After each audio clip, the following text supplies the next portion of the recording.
우리의 신앙 고백에서 우리는 부활하신 예수님을 고백하고 있죠. 그렇죠? 우리가 이제 주일 모일 때마다 우리 신앙 고백 사도신경을 하고 있는데, 우리가 어떤 예수님을 믿는가, 이 고백을 통해서 다시 한번 우리의 신앙도 정리해보고, 그리고 온 세계에 선포를 하지 않습니까? 온 세계에 선포한다는 것은 듣는 세계에도 선포하지만 안 듣는 세계에도, 안 듣는 영의 세계에도 선포를 하는 겁니다. 우리가 어떤 주님을 믿는다고 선포를 하냐면은 그는 그 하나님의 독생자로서 성령으로 잉태하사 동정녀 마리아에게 나신 예수님, 이 세상에 오셔서 본디오 빌라도에게 고난을 당하신 예수님, 그리고 장사한 지 고난을 받아 십자가에 달려 죽으시고 장사한 지 사흘 만에 다시 사신 예수님. 그렇죠? 신앙 고백을 들어보면은 우리가 부활하신 예수님을 믿는다고 우리가 고백을 하고 있어요. 그래서 만약에 예수님의 부활 사건이 이게 가짜 뉴스라면은, 그렇죠? 오늘 흔히들 얘기하는 가짜 뉴스라면은 사실 우리의 모든 신앙 고백은 헛된 것입니다. 헛된 것이에요. 그뿐만이 아니고 교회가 세상에 존재할 이유가 하나도 없어요. 왜냐하면 우리가 믿는 예수님이 이 세상에 오셔서 복음서를 보면은 이 지상에서 사역을 하셨을 때 수차례 말씀을 하십니다. 자신이 이제 예루살렘에 가서 종교인들에게 잡혀가지고 죽게 될 것과, 그리고 죽은 지 사흘 후에 부활하게 될 것을 주님께서 이미 선포를 수차례 하셨거든요. 그런데 그러한 주님이 진정 살아나시지 않았다면은 교회가 존재할 이유가 뭐가 있을까요? 그뿐입니까? 예수님을 따랐던 제자들이 사도들이 되죠. 초대교회 사도들이 되어가지고 사도들이 이제 예수님을 전했을 때 어떠한 예수님을 전했냐 하면은 십자가에 달려 죽으신 예수님과 부활하신 예수님을 전해요. 그 사도행전을 보면은 교회 초대교회의 역사가 나와 있는데, 그 역사에 보면은 사도들이 무슨 말씀을 전하는가 분명히 우리에게 알려주고 있는데요, 거기서는 예수님의 죽으심과 부활하심을 전했습니다. 그렇기 때문에 이 초대교회도 사실 이 부활하신 예수님에 대한 이 사건이 이게 가짜 뉴스였고, 나중에 그들이 속은 것이라면 이 교회가 세상에 존재할 이유가, 명분이 하나도 없다는 것입니다. 자, 그런데 교회가 초대교회 때 예수님이, 이제 중요한 것이 예수님 시대에 교회가 로컬리 세워졌다는 거예요. 로컬리. 그렇죠? 예수께서 사역하시고 십자가에 달려 죽으시고 부활 사건이 터진 그 로컬리티에서, 그 로컬에서 교회가 시작되었다는 게 굉장히 중요합니다. 예수님에 대해 멀리서 들은 사람들이 그런 분이 계셨구나 하면서 믿었던 게 아니라, 로컬리 살고 있는 사람들이 예루살렘에서 예수라는 분을 직접 만났었고 그분의 기적을 직접 체험했고, 한때는 그분이 그런데 이상한 말씀을 하셔갖고 십자가에 달려 죽게 하라고 본디오 빌라도에게 막 간청도 했었고, 그런데 어떻게 된 일인지 3일 후에 벌컥 뒤집어졌어요.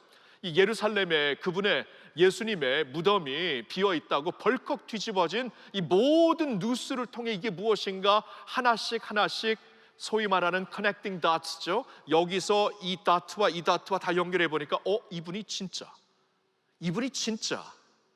사도들이 선포하고 있는 그분이구나.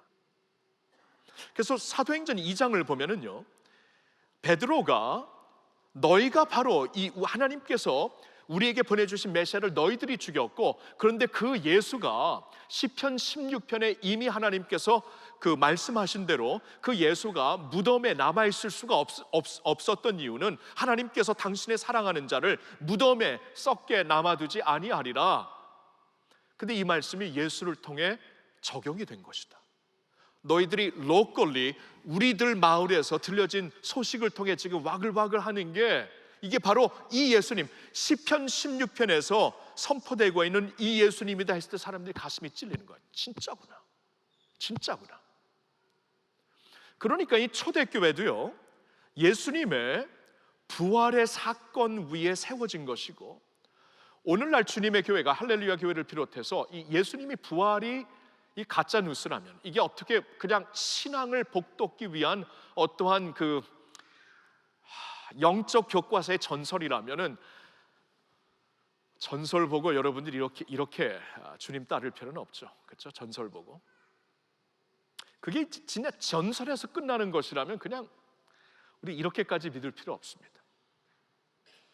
자, 그런데 초대교회가 세워졌고 주님의 몸된 교회가 오늘도 서 있고 앞으로도 이 복음이 계속 선포되는 이유는 딱 한 가지예요. 주님께서 말씀하신 대로 부활하셨기 때문입니다. 여러분, 이 부활의 사건이라는 것이요, 제가 이제 이 부활주일이 되면 이 말을 좀 하는데, 왜냐하면 우리가 이 부활이라는 것이 교회에서 자란 사람들이면 그냥 항상 들었기 때문에 그런 것이지 그냥 막연하게 믿을 수가 있는데, 이 부활만큼은 우리가 좀 냉철하게 믿었으면 좋겠어요. 냉철하게 안 믿어지면 믿지 말고 냉철하게 믿어지면 믿어야 되는 것 같아요. 왜냐하면 신앙 고백을 하고 있고 예수 그리스도를 믿는 우리의 믿음이 여기에 이제 비롯된 것이기 때문에 우리가 냉철하게 믿어야 되는데요. 여러분, 역사에서 예수님보다 훨씬 전에 살았던, 예를 들어서 이제 그 이집트의 파라오들 보면은 훨씬 더 전에 살았던 자들의 DNA 흔적이 가능합니다. 그렇죠? 이제 그들의 무덤을 통해서 DNA가 이미 오래전에 죽었지만 DNA가 머리카락 하나로도 뼈 한 모습으로도 이게 DNA 트래킹이 가능하거든요. 그렇죠? DNA 흔적을 통해서 이러이러한 파라오가 진짜 있었고 이러한 사람이 아마 이렇게 생겼을 것이다. DNA를 통해서 이미 이제는 과학적으로 증명이 되는 것인데, 근데 여러분 생각을 해보면은요, 이 교회가 무너지기를 참 원하는 사람들이 꽤 많아요. 우리나라도 와 보니까 교회 크리스천 기독교 엔티들이 꽤 많은데요. 그러한 사람들이 한 가지만 하면 주님의 교회는 그냥 하루 사이에 폭삭 무너집니다. 하루 사이에. 예수님이 진정 부활하지 아니하셨다, 그분의 무덤이 진정 비어있지 않다는 것을 그냥 이것만 증명해 주면은 그냥 무너집니다. 왜냐하면 우리의 모든 신앙이 여기에 비롯되기 때문이지요. 그런데 오늘까지 이 빈 무덤의 이 미스터리는 안 풀려요. 그리고 아무리 이 기독교를 대적하고 영적으로 대적하고 사회적으로 대적하고 이것만 하면 되는데, 이것을 하지 못하는 이유는 그냥 말씀하신 대로 육신적인 부활을, 물리적인 부활을 예수님께서 하셨기 때문입니다. 그의 흔적이 없어요. He rose again. 그렇죠? bodily DNA가 없습니다. He rose again. 그래서 우리가 이제 이런 것을 좀 냉철하게 보면서, 이게 초대교회에서 이게 로컬 이벤트였는데 예수라는 분이 진짜 살았고 기적을 베풀었고 십자가에 달려 죽는 것은 온 마을이 알았고 온 도시가 알았고, 그분의 이제 빈 무덤의 스캔들, 이 뉴스는 모든 사람들이 들어갔고 떠들썩하고 있었는데, 그때에 이제 초대교회 그 예수를, 부활하신 예수님을 만났던 사람들이 직접 이 부활하신 예수님을 전하니까 이들의 마음이 확 열린 것이에요. 찔림을 받은 것이에요. 그리고 예수님을 믿었던 것이에요. 초대교회도 그렇고 오늘도 우리의 모든 신앙 고백 가운데 예수의 부활하심을 빼면 우리의 신앙 고백은 무너집니다. 근데 예수의 부활이 있기 때문에 오늘도 교회가 있는 것이고 저와 여러분들이 신앙 고백을 할 수 있는 것이고, 이 부활의 예수님을 바라보면서 그분의 소망을 갖고 살 수 있는 것입니다. 믿으시면 아멘 해보실까요? 네. 자, 근데 오늘 저는 여러분들과 함께 무슨 말씀을 전하고 싶냐 하면은, 예수의 부활이 이게 이제 우리의 신앙 고백인데, 예수의 부활로 말미암아 우리에게 주어진 약속이 있어요. 이 약속을 좀 보고 싶어요. 그냥 예수의 부활을 역사적인 눈으로 냉철하게 보고 그런 설교도 할 수 있어요. 어쩌면 언젠가는 해야 될지도 모르겠어요. 우리가 지성적으로도 믿어야 되니까. 그런데 제가 시작은 그렇게 했지만, 시작은 우리가 적어도 이 교회의 시작에 있어서 이 그 사도들의 그 가르침에 있어서, 예수님의 가르침에 있어서 이게 빠지면은 다 무너지는 것인데, 이게 증명되기 때문에, 오늘까지 증명되기 때문에 교회가 선 것이다. 이것은 우리가 냉철하게 그냥 받아들여야 되는 팩트고요.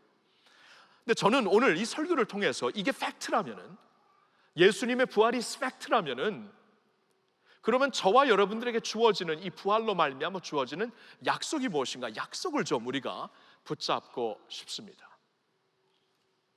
자, 그래서 오늘 그 8장 11절부터 먼저 봤으면 좋겠는데요. 로마서 8장 11절에서 한번 말씀을 먼저 보고 싶은데요. 오늘 본문이죠.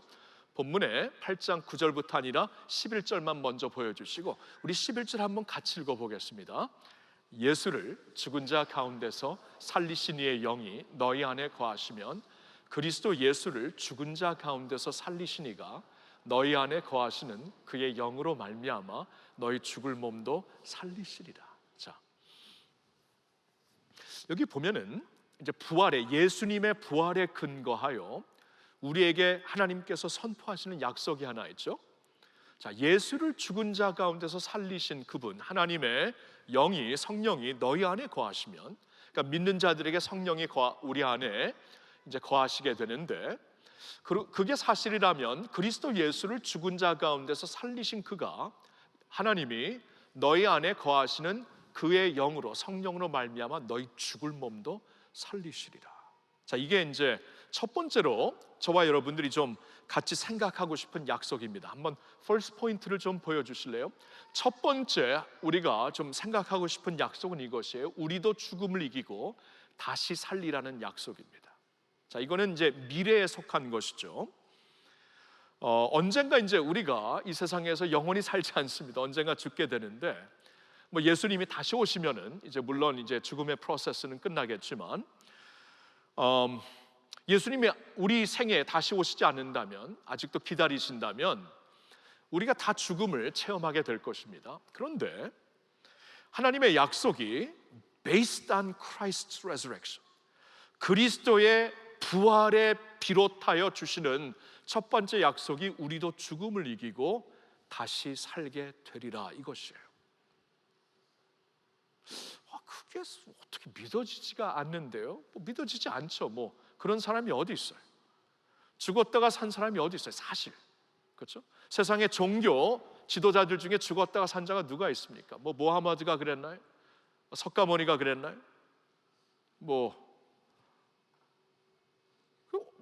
누가 죽었다가 산 사람은 사실 없어요. 오늘날 우리나라에 이러한 그 사이비 종교들이 많이 있죠. 문선명 죽었다 다시 살았나요? 신천지 이만희 그 사람도 언젠가는 죽을 텐데 제가 분명히 보장하는데 다시 살지 않습니다. 그 사람 죽으면 끝이에요. 그래서 이 죽으면 끝인데,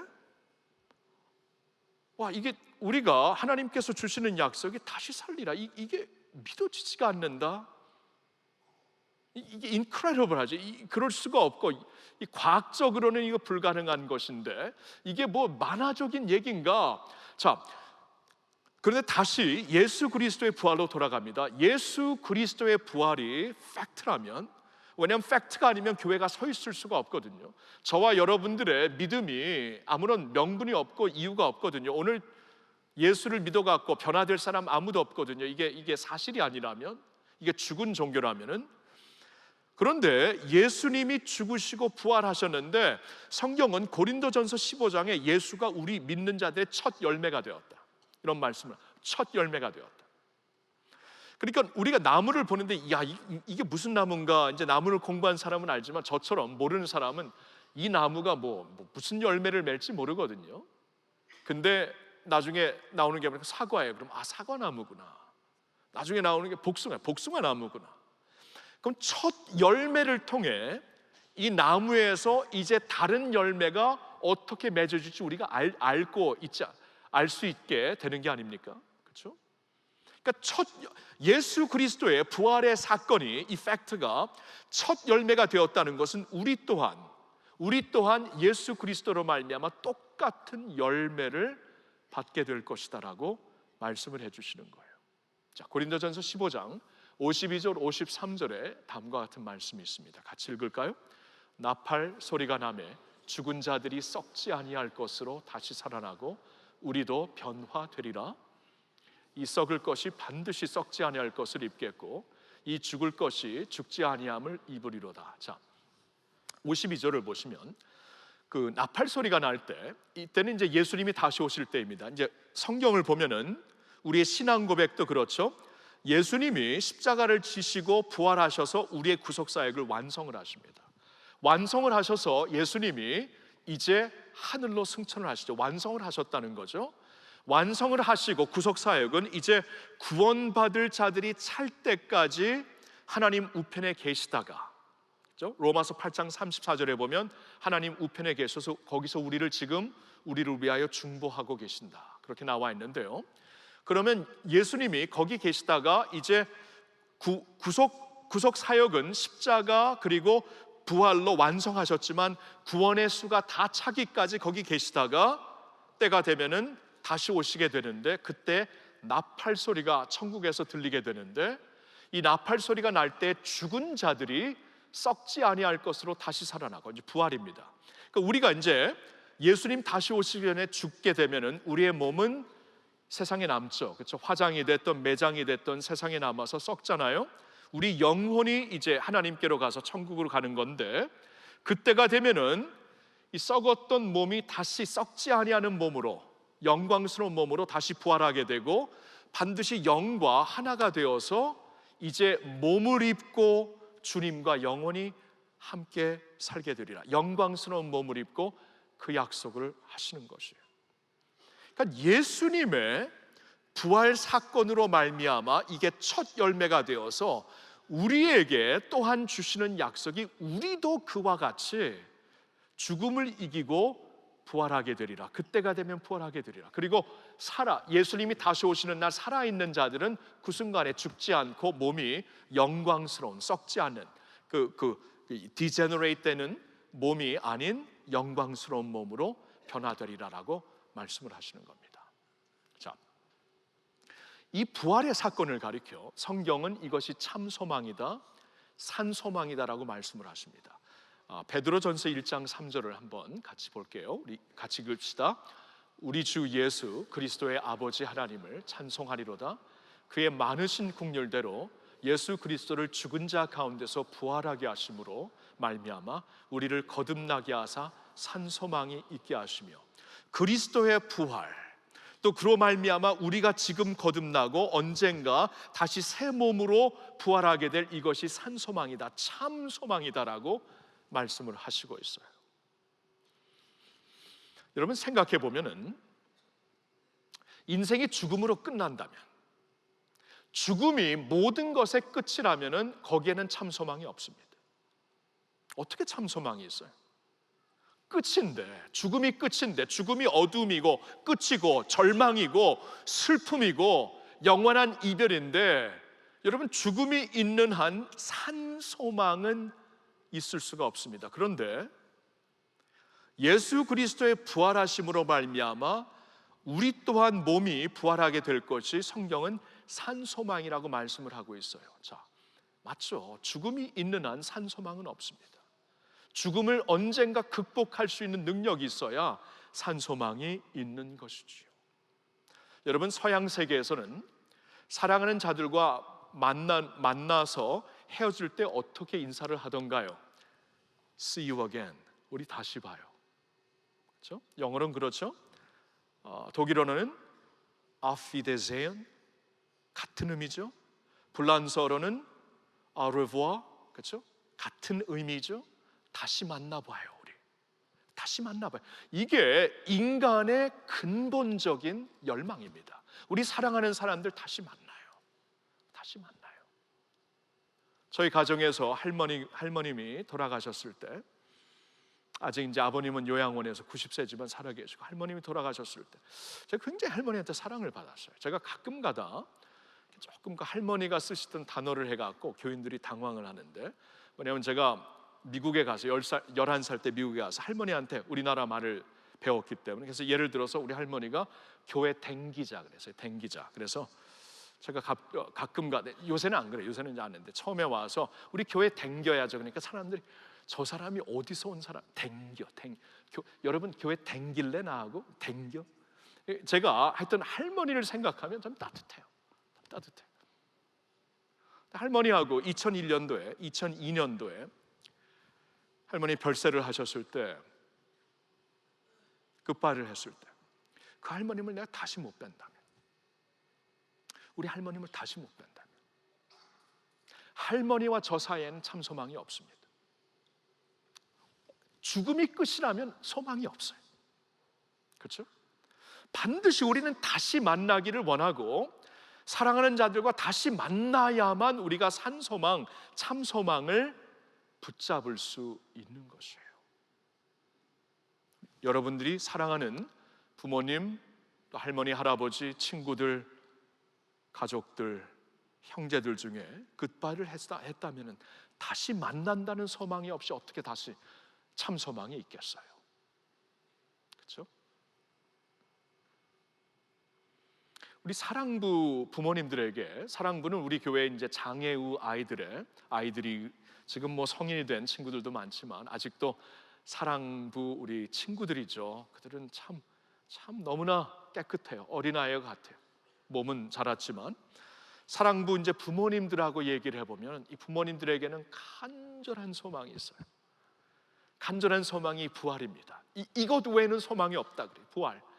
언젠가 썩지 아니하는, 언젠가 장애가 없는 몸으로 내 자식을 다시 볼 것이다. 이것은 이 사랑부 부모님들에게는 너무나 간절한 소망이고, 이 소망뿐이에요. 사실 일평생 장애 속에, 물론 그 안에도 아름다운 관계가 있고 아름다운 사랑이 있지만, 장애가 없는, 이 불치병이 없는, 또 불치병에 지금 있는 우리 성도들도 보면은 참 그때의 그러한 몸이 썩지 아니하는 영광스러운 몸으로 우리가 다시 살게 된다. 이거 참 소망이죠.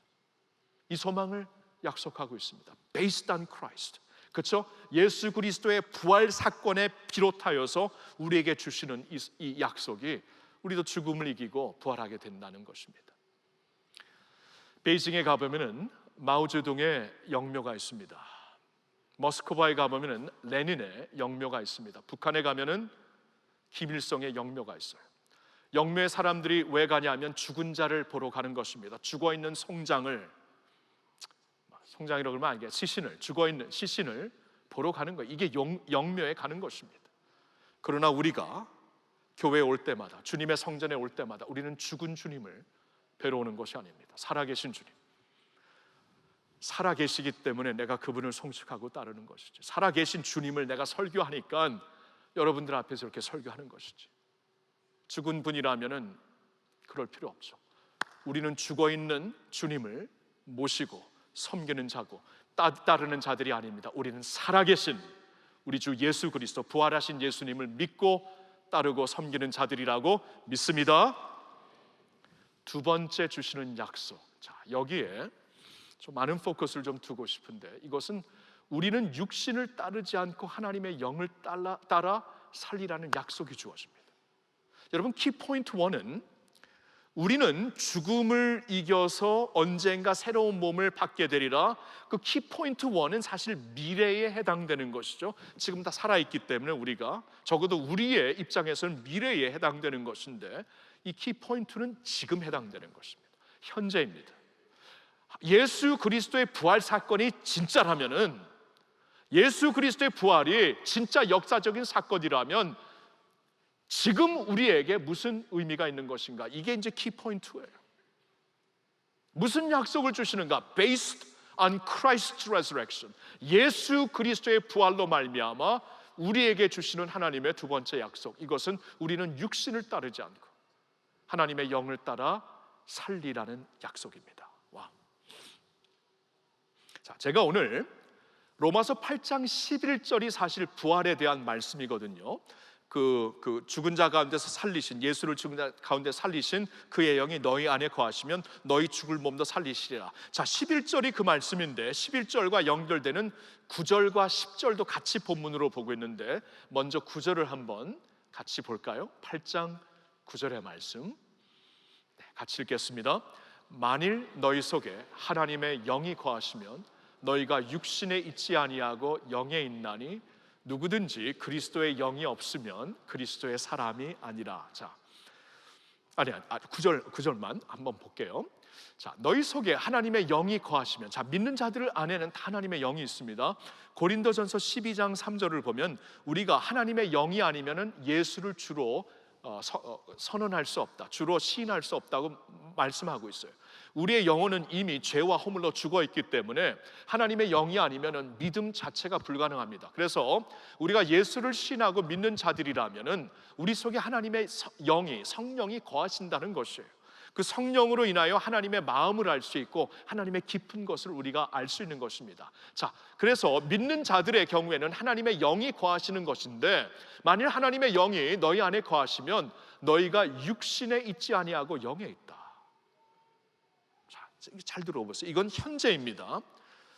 그 영이 우리 안에 거하시면은 우리가 육신에 있지, 그 말은 육신에 속한 자가 아니라 성령에 속한 자가 되었다, 그 말씀이에요. 전에는 우리가 육신을 입고 있기 때문에 육신에 속한 자였죠. 육신을 따라 사는 사람이었죠. 육신이 원하는 대로 육신의 정욕과, 물론 컨트롤을 하려고 하지만 이 정욕이 우리를 압도합니다. 육신의 욕심이 우리를 압도합니다. 육신의 어떠한 감정이 우리를 압도합니다. 그렇죠? 그렇게 살아요. 우리가 다 몸을 입고 있기 때문에 그럴 수밖에 없는데, 여기서 굉장히 획기적인 말씀을 하십니다. 너희 속에 하나님의 영이 거하시면 너희가 육신에 있지 아니하고 영에 있나니. 그러니까 그리스도가 십자가에 달려 죽으신 주가 되신 뿐만이 아니라 다시 살아나신 분이고, 그의 영이, 하나님의 영이, 성령이 우리 안에 거하신다면 그 부활의 에너지가, 그 부활의 그 작동하시는 능력이 오늘 우리 안에 장차는 물론이지만 오늘 우리 안에도 이렇게 역사하신다는 거예요. 우리가 원래는 육신에 속한 자였는데 우리가 영에 속한 자로 다시 태어나게 된다, 다시 거듭나게 된다, 그 말씀입니다. 자, 10절 말씀을 이제 볼까요? 다 같이. 또 그리스도께서 너희 안에 계시면 몸은 죄로 말미암아 죽은 것이나 영은 의로 말미암아 살아있는 것이니라. 여러분, 새소명반 저하가신 분 이거 다 외웠죠? 그렇죠? 다 외웠죠? 최성규 집사님 지금 일어나서 하면 하실 수 있죠? CTS에서 잘 하실 것 같은데.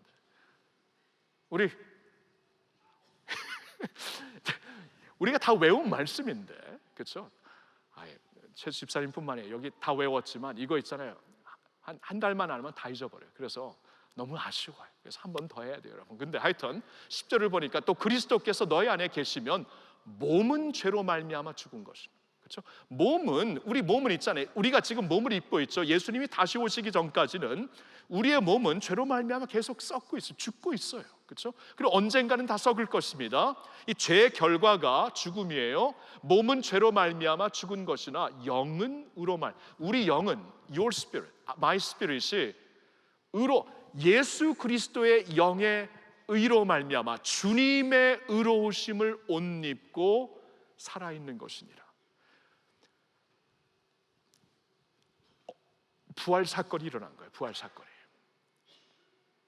그러니까 예수 그리스도의 부활로 말미암아 우리가 장차 죽은 후에 예수님이 다시 오실 때 우리의 몸이 부활하는 것뿐만이 아니라 그 부활하신 주님의 영이 우리 안에 계시기 때문에 우리 안에 계시기 때문에 그 주님의 영으로 말미암아 그 주님의 이제 그 의로우심을 우리에게 들어오셔서 우리에게 옷 입혀 주셔서 하나님이 보실 때 레볼루션이 일어난 거예요. 그렇죠? 전에는 육신에 속한 사람들, 육신에 원래 김승욱에게는 원죄도 있었고 태어나면서부터 있는 죄도 있었고 자라면서 얼마나 죄를 많이 졌는데 우리 어머니한테 물어보니까 아주 못된 아이였더라고요. 그냥 장난감 하나 어떻게 되면 그냥 며칠을 울고 밥도 안 먹고, 근데 어떻게 이렇게 되는지 하여튼 그랬던 놈이 그렇죠? 그러니까 원래 우리 육신의 모습으로 봤을 때 허물과 죄로 죽었던 우리들, 근데 예수 그리스도가 들어오심으로 말미암아 그 부활하신 살아계신 예수님의 은혜로 예수님이 들어오셔서 그분의 의가 우리를 이제 의로 우리를 옷 입혀 주셨기 때문에 영이 하나님의 보시기에 의롭다 사는 거예요. 영원히 사는 거예요. 영원히 살다가 주님께로 갔다가 나중에 예수님이 다시 오실 때 몸이 부활하여서 하나가 되는 거예요. 그러니까 영의 사람이 되는 것이다, 성령의 사람이 되는 것이다라고 말씀을 하고 있어요. 여러분,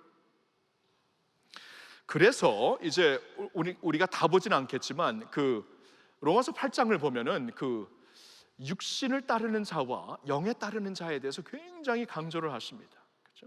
육신을 따르지 않고 그 영을 따라 행하는 우리에게 하나님의 법의 요구가, 하나님의 뜻이 이루어지게 하려 하심이라. 그러니까 우리가 예수를 믿게 된 이상 우리 안에 거듭난 영의 부활 사건이 있었기 때문에 우리는 전에는 육신에 속한 자라서 갇힌 자였지만 이제는 영의 사람이 되었기 때문에 이제는 성령을 따라 살 수 있는 것이다. 여전히 우리가 허락한다면은 옛 모습처럼 육신을 따라 살 수 있지만 전에는 그렇게 살 수밖에 없었지만 이제는 초이스가 있다는 거예요. 육신을 입고 있기 때문에 여전히 믿고 있지만 믿은 사람으로서 육신을 따를 수 있는 삼손과 같은 사람이 될 수 있지만 그러나 우리에겐 초이스가 있다. 이제는 우리 안에 거듭난 이 부활의 능력으로 성령의 사람이 된 사람이 되었기 때문에 육신을 따르지 않고 영을 따라 행하는 우리가 되어서 하나님의 뜻을 이루어 드릴 수 있다고 말씀을 하시는 겁니다. 이건 오늘 일어난 부활의 사건이에요. 오늘 저와 여러분들 오늘 현재에 해당되는 부활의 약속입니다. 오래전에 60년대에 우리나라에 고재봉이라는 끔찍한 살인자가 있었습니다. 고재봉이라는 자가, 이 사람이 이제 너무나 요사이는 인터넷을 통해 이러한 끔찍한 사건들이 여기저기서 막 터지지만 그때 인터넷 있었나요? 소셜 미디어 없었잖아요, 그렇죠? 그래서 이런 일이 터지려면 진짜 큰 일이 됐어야 되는데 이 고재봉은 완전히 한 가정을 도끼와 칼로 이렇게 살해한 끔찍한 사람이었어요. 이 사람이 감옥에서 예수님을 믿게 됩니다. 이 고재봉이라는 자가 감옥에서 예수를 믿게 되었을 때 그가 예수를 믿게 된 계기는 한 초등학교 3학년의 아이의 편지 때문이었습니다. 초등학교 3학년 아이의 편지는 다음과 같습니다. 고재봉 아저씨, 사람들은 아저씨를 살인마라고 부르면서 무서워하지만 저는 아저씨 사진을 보았는데 그렇게 보이지 않아요. 아저씨가 그런 일을 한 것은 진짜 마음으로 그런 게 아니죠. 교회에서 들었는데 예수님께서 돌아가실 때 예수님 옆에 있던 강도도 사형을 당했대요. 그런데 교회 선생님 말씀이 그 강도도 하늘나라에 올라가서 예수님과 함께 있게 되었대요. 죽을 때 회개하고 예수님을 믿었기 때문이래요. 그러니 아저씨도 예수님을 꼭 믿으세요. 실은 제가 어제 친구들과 싸움을 했어요. 친구들은 아저씨가 무서운 사람이라고 했고 저는 아니라고 했거든요. 아저씨, 저는 요즘 아저씨가 하늘나라에 들어갈 수 있게 해달라고 열심히 예수님께 기도해요. 아저씨도 너무 슬퍼하지 마시고 저처럼 꼭 기도하고 주무세요. 또 편지 드릴게요. 이 어린아이의 편지가 완전히 강팍해져 있었던 고재봉의 마음을 녹였습니다. 그리고 예수님을 믿게 된 계기가 되었고요. 예수님을 믿은 후 그가 사형당할 때까지 한 2년 정도의 세월을 보내는데 그렇게 회개와 기도와 찬송으로 나날들을 보냈대요. 남은 2년 동안 그 피해자 가족들에게 그렇게 눈물로 사죄를 하며 용서를 구하면서 살았다고 합니다. 그리고 더 놀라운 것은 그가 2년간 감옥에서 만나게 된 죄수 2,000명을 예수님을 믿게 하고 사형당했다는 것입니다. 저는 이 고재봉 씨의 스토리를 들을 때에 한때 육신에 사로잡혀서 살았던 사람, 그 사람의 얘기를 들어보면 굉장히 한이 많아요. 한이 많고 원망이 많고 너무나 힘들었고 자기를 너무나 힘들게 하였던 그 군대 생활했을 때 중령이었는데 그 집에 들어가서 그 중령을 살해하려다가 술 마시고 갔는데 막 아내가 깨고 애들이 깨는 바람에 다 죽였거든요. 그래서 이게 큰 사건이 되어버렸는데 너무나 한이 많고 술 기운으로 살다가 술 기운으로 그러한 엄청난 일을 범했던 사람이었어요. 육신에 따라 사는 사람이었는데 그 안에 예수 그리스도로 인한 새로운 거듭남이 있었을 때, 부활 사건이 있었을 때 이렇게 변할 수 있구나. 죄수들 2,000명을 예수 그리스도의 은혜와 소망을 주면서 나머지 인생을 살 수 있는 사람으로 변할 수 있는 것이군요. 이게 하나님이 하시는 역사예요. 이게 부활의 역사입니다. 오늘 우리 안에 이루어지는 부활의 역사예요. 릭 워렌 목사님의 목적이 이끄는 삶의 책에 이러한 그 내용이 있습니다. 우리는 우리 과거로 인해 만들어진 자들이지만 그 과거 안에 갇혀서 살 필요는 없습니다. 하나님은 우리의 과거를 뛰어넘어 일하시는 분이시기 때문입니다. 모세를 보십시오. 그는 한때 살인자였지만 후에는 한 나라의 지도자가 되었습니다. 기드온을 보십시오. 그는 한때 겁쟁이였지만 후에는 이스라엘의 영웅이 될 수 있었습니다. 하나님은 이렇게 우리를 새롭게 하시어 우리를 통해 새 일을 하시는 분입니다. 맞아요. 우리 있잖아요. We are products of our past. 우리의 과거로 인해 우리가 지금 만들어졌어요. 그건 맞는 말입니다. 부모에게로부터 물려받은 DNA가 있고 우리 원 가족으로부터 물려받은 어떤 그 성품도 있고 템퍼러멘트도 있고 다 있어요. 우리의 과거의 경험이 우리를 오늘 이렇게 만들어 가고 있습니다. 우리에게 과거에 한이 있고 아픔이 있고 두려움이 있으면은 그 트라우마에서 우리가 벗어날 수 없고 그것이 우리 육신에 있는 우리의 모습이에요. 우리의 모형이에요. 자, 우리가 과거로 인해 만들어졌다고 할지라도 과거에 갇혀 있을 필요는 없습니다. 그렇죠? 왜냐하면 하나님은 과거를 뛰어넘어 역사하시는 분이기 때문입니다. 그게 어떻게 가능한 것인가?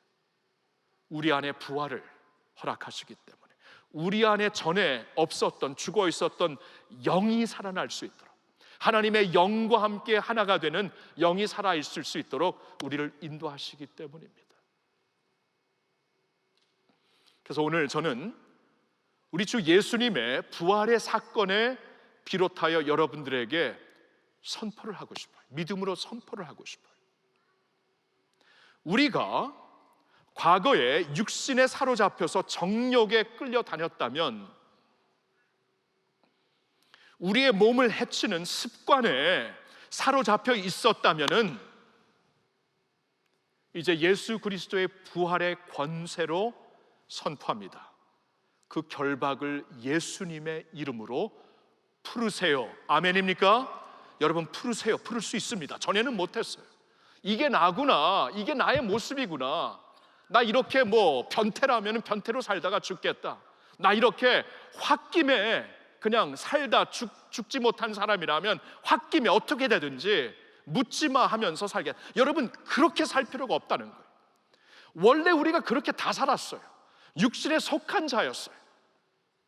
그러나 하나님이 그리스도 예수 부활로 말미암아 우리 안에 새로운 영을, 새로운 삶을 부활시키고 made alive through Christ, 그렇죠? 예수의 생명을 우리 안에 허락하셨기 때문에 이 결박을 풀 수가 있어요. 육신에 사로잡혀 살 필요가 없어요. 우리 가문들 보니까 술고래가 많더라고요. 저는 몰랐는데 우리 아버님이 언젠가 저한테 너 이제 성인이 됐으니까 대학교 가기 전에 그래. 너희 가문에 술고래가 많더라. 오케이. 아니나 다를까 제가 있잖아요. 술 냄새를 맡으면 굉장히 스윗해요. 오 마이 갓. 내가 막 여기저기서 사람들이 막 술병 열고 그러면 막 이렇게 이게 있잖아요. 제 몸에 있더라고요. 근데 여기에 사로잡혀 살지 않습니다. 전에는 예수 안 믿었으면 나 진짜 큰일 날 뻔했어요. 진짜. 근데 예수 믿고 내 안에 하나님의 영이 사시고 그 영으로 말미암아 내 영이 새롭게 이제는 육신을 따르지 않고 그 영을 따라 살 수 있는 하나님의 권세가 있기 때문에 예수 그리스도의 부활의 권세가 있기 때문에 그 결박에 내가 사로잡혀서 노예처럼 질질 끌려다니면서 뭐 내 가문이 이런데, 내가 원래 이러고 태어났는데. 여러분, 그렇게 살지 마세요. 그렇게 살 필요 없습니다. 그렇게 살 필요 없어요. 예수 그리스도 안에서 새로운 운명, 주님께서 이미 허락하셨기 때문에 그리스도와 함께 새로운 운명 만들어 가시기를 예수님의 이름으로 축원합니다. 뭐 불안감, 두려움, 선천적으로 난 이거 갖고 태어난가? 난 너무나 무서워. 모든 게 무섭고 두렵고 해. 여러분, 선천적으로 그렇게 태어날 수 있어요. 선천적으로 태어난 것을 우리가 막 바꿀 필요는 없는데, 적어도 두려움과 이 절망 가운데 사로잡혀 있을 필요는 없다는 겁니다. 오늘날 이 우울증과 이 불면증, 이 많은 것이 이 두려움 때문에, 너무나 이 걱정거리, 두려움 때문에 생기는 게 아닙니까? 자, 이것을 이제 예수 그리스도의 이름으로, 권세로 여러분들이 믿음으로 그냥 쫓아내세요. 이거 되게 중요합니다. 이거 믿음은 인식하는 거고, 인식하는 것을 가지고 그대로 사는 거예요. 생각이 되게 중요합니다. 우리나라가 1945년 8월 15일에 해방이 되었는데, 해방당한 후에도 시골에 사는 사람들이 무슨 뉴스를 들었겠어요. 여전히 지금 해방이 선포됐기 때문에 그 당시에 일제 강점기 시대에 그 일본 경찰들이 순경들은 그때 순경이라고 그랬죠. 무서워갖고 막 꼬리를 내리고 도망가고 있는데, 도망가고 있는 사람들을 보면서 시골에 있는 분들은 두려워했어요. 도망가고 있는 자들에게 쌀도 갖다 주고 다 가라. 도망가면 이게 뭐야? 지금 우리가 다 져서 도망가는데 저 사람들은 아직도 두려워하고 있구나. 쓱 내밀면서 더 갖고 와. 이런 식으로 이게 사실이었습니다. 그러니까 우리가 하나님께서 truth라고, 하나님께서 진리라고 선포하시는 것을 우리가 인식을 해야 돼. 인식을 하고 그대로 내가 인식한 거를 그대로 그냥 믿고 실행을 해야 돼요. 주님께서 우리 안에 새 생명을 주셨다. 이제 더 이상 육신에 따라 사는 자들이 아니라 영을 따라 살 수 있다고 말씀을 하셨기 때문에 우리는 그것을 인지하고, 이 선천적으로 내가 조금 좀 놀래고 그런 사람일지라도 두려움에 사로잡힐 필요는 없구나. 하나님께서 자유를 주셨으니까 자유를 누릴 수 있구나. 하나님께서 기쁨을 주신다고 하니까 기쁨을 누릴 수 있구나. 그러니까 절망과 불안 대신에 하나님의 기쁨과 하나님의 자유를 누리시기를 예수님의 이름으로 축복합니다. 우리가 또한 육신적으로 분이 많을 수 있어요. 참 우리나라에 분이 많더라고요. 분이. 이 한이 많다는 것은 분노가 많다는 것이에요. 쌓였다는 것이에요. 풀 데가 없었다는 겁니다. 이 한이 많은 백성이기 때문에 안에 분노, 아픔. 그래서 보면은 이렇게 당을 짓고 싸우고 잘 그래요. 그렇죠? 내 편 저 편 딱 짓고, 그렇죠? 이거 틀리면 너는 적이고, 이거 맞으면 너는 내 편이고, 내 편 저 편으로 굉장히 잘 가릅니다.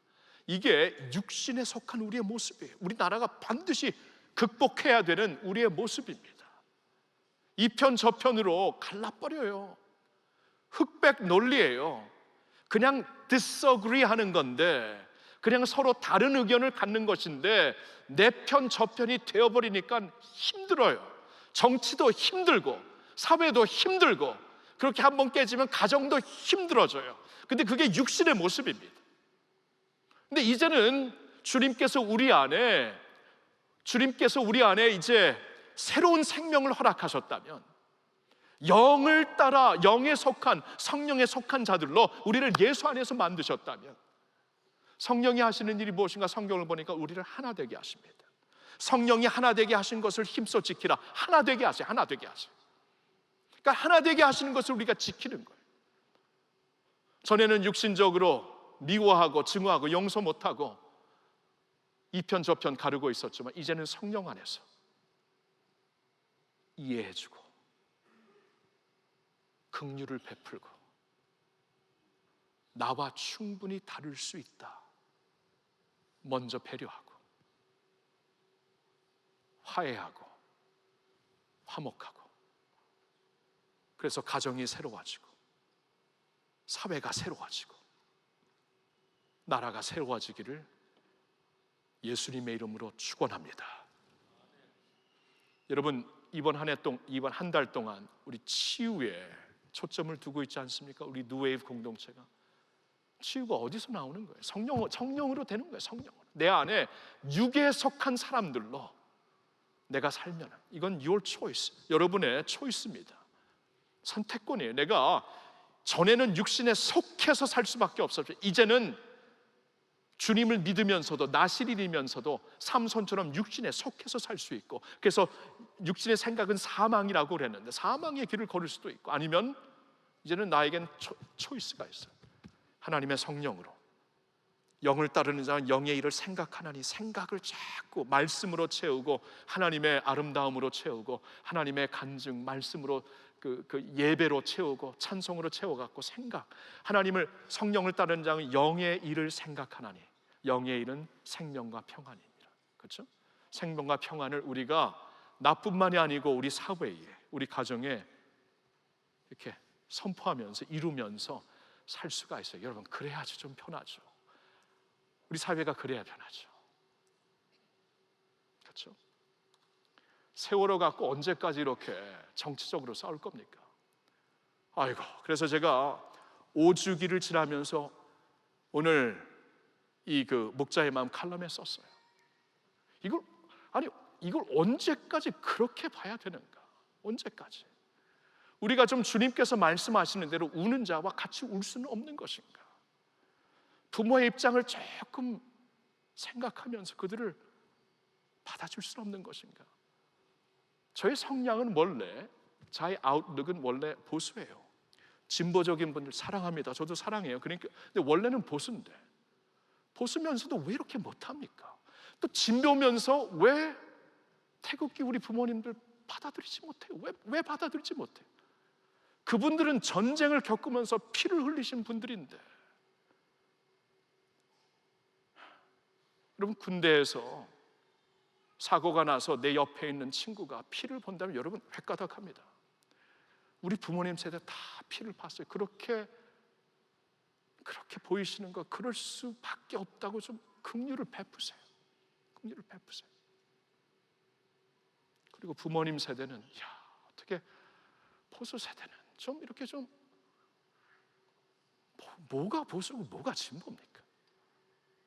좀 이렇게 예수님처럼 살 수 없어요? 좀 예수님이 우는 자와 울라 그러면 같이 울 수 없습니까? 이걸 색깔로 표현하지 말고 말입니다. 그렇죠? 이렇게 한다면 무슨 소망이 있겠어요? 여러분 자라갖고 무슨 소망이 있겠어요? 그렇죠? 육신대로 사는데 무슨 소망? 우리나라 잘 될 것 같아요? 우리가 안 바뀌는데? 오케이? 어른 세대 안 바뀌어, 우리도 안 바뀐다. 그럼 여러분 자녀 세대가 여러분한테 벌써 꼰대라 그러죠, 그렇죠? 20대 꼰대도 있더라고요. 보니까 10대 보니까 20대 꼰대들도 있어요. 그러니까 우리가, 제가 지금 왜 이렇게 나가나, 하여튼 너무나 답답해요. 진짜 답답해. 그리고 예수 믿는 자들도 이래야 되는가? 자, 우리 다르게 삽시다. 다르게 삽시다. 청년들 좀 다르게 살아요, 진짜로. 그리고 육신에 속한 자들이 되지 말고, 우리가 이제 예수님의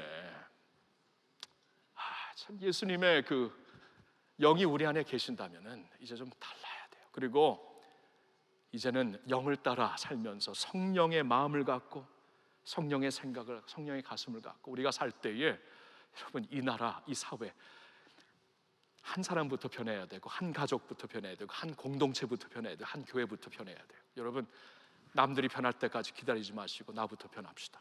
오케이? 스승이 없으면 너가 스승이 되라. 안창호 선생님 그랬죠. 너가 스승이 돼야죠. 언제까지 스승이 없다고 울고만 있을 거야. 내가 스승이 좀 됩시다. 성령의 사람이 되어야 되는 겁니다. 예수 그리스도의 부활의 사람들이 되어서 성령의 사람들로 세상에 새로운 소망과 은혜를 끼칠 수 있는 여러분 되시기를 예수님의 이름으로 축원합니다.